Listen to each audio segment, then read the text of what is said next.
Thank you, Mr. Chairman. Ms. Kim, I have a constituent who was on SSI and was laid off during the pandemic. They followed Social Security rules and filed for emergency unemployment that Congress authorized last spring.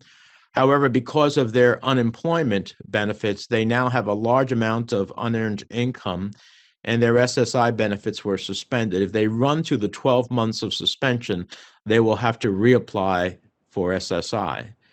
So my question is, why has the agency not used their regulatory authority to exclude disaster relief UI from being counted against beneficiaries? So Senator Menendez, this is an issue that we are currently looking at right now. I don't, because we're in the middle of analyzing how to proceed, looking at the EIP payments as disaster relief assistance. I'd like to provide additional information for the record. This is an issue that we're currently talking about right now. Well, I hope we do more than talk about it, because I don't think that Congress intended to provide individuals the type of relief that we did during the pandemic, only to have them lose their SSI. That could never have been Congress's intent at the end of the day. Let me ask you this. Do you support automatic renewal of SSI for people who lost their benefits due to the pandemic, with issues with unemployment insurance income when the time comes? That's another issue that we're looking at in appropriate, the bottom line is in appropriate circumstances. I fully support that. All right, I look forward to hearing what your ultimate decisions are on this question. Mr. Kaseya, for the work your organization and other similar ones do in helping people with severe disabilities applying for SSI, do you have sufficient resources to help your clients? No, we don't.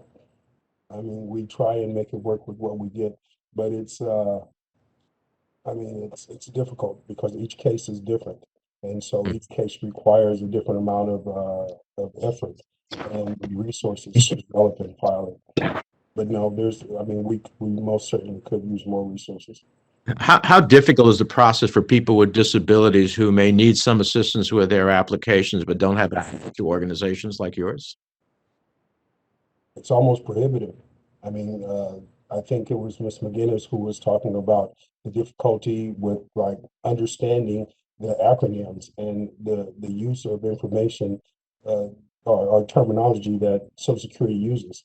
The majority of people don't walking around and who are homeless don't really understand that the terminology or understand the questions, whereas people who have been trained and who are working in that field, they may look at it and think it's a simple question, but someone who's not familiar with it could get stuck. And so if they answer it the wrong way, then of course, that could result in a denial of their claim, or prolonging the process by having SSA send them more information, request more information from them.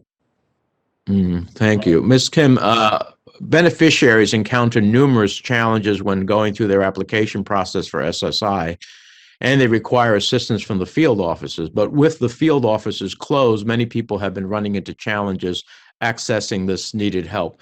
What is SSA's timeline for reopening offices safely so that older adults and people with disabilities can access the help they need?